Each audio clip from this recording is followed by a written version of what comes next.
বাংলা নাটকের ইতিহাসে এক অবিশ্বাস্য ও অভাবনীয় অধ্যায় রচিত হলো জনপ্রিয় নির্মাতা মোস্তফা কামাল রাজের পারিবারিক ড্রামা সিরিজ এটা আমাদেরই গল্প এর 50তম পর্বটি মুক্তির মাত্র 18 ঘন্টা 34 মিনিটে 1 কোটি ভিউ অতিক্রম করেছে।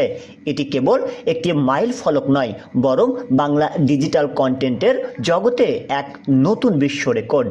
খায়রুল বাশার, কিয়া পায়েল, ইরফান সাজ্জাদ ও সুনেরা বিনতে কামালের অনবদ্য অভিনয় দর্শকদের এতটাই আবেগপ্রবণ করেছে যে ইউটিউবের ট্রেন্ডিং চার্টে এখন শুধুই এই নাটকের জয়গান। বিশেষ করে মধ্যবিত্ত পরিবারের টানাপোড়েন আর সম্পর্কের গভীরতা যেভাবে চিত্রায়িত হয়েছে, তাতে দর্শকরা নিজেদের জীবনের প্রতিচ্ছবি খুঁজে পাচ্ছেন। ভাইরাল হওয়ার নেপথ্যে আবেগ ঘন গল্প। 50তম পর্বে সামিরের বাবার মৃত্যু এবং পরিবারের বিচ্ছেদ দর্শকদের চোখে জল এনে দিয়েছে। রেকর্ড ব্রেকিং গতি। মুক্তির মাত্র 71 মিনিটে 2 মিলিয়ন ভিউ পার করে নাটকটি আগেই সংকেত দিয়েছিল বড় কিছুর। শেষের শুরু।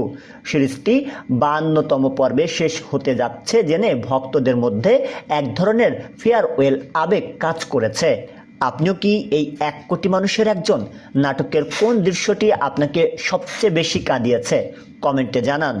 শাহরিয়ার হিমেল, ডেস্ক রিপোর্ট, নবরূপ টিভি।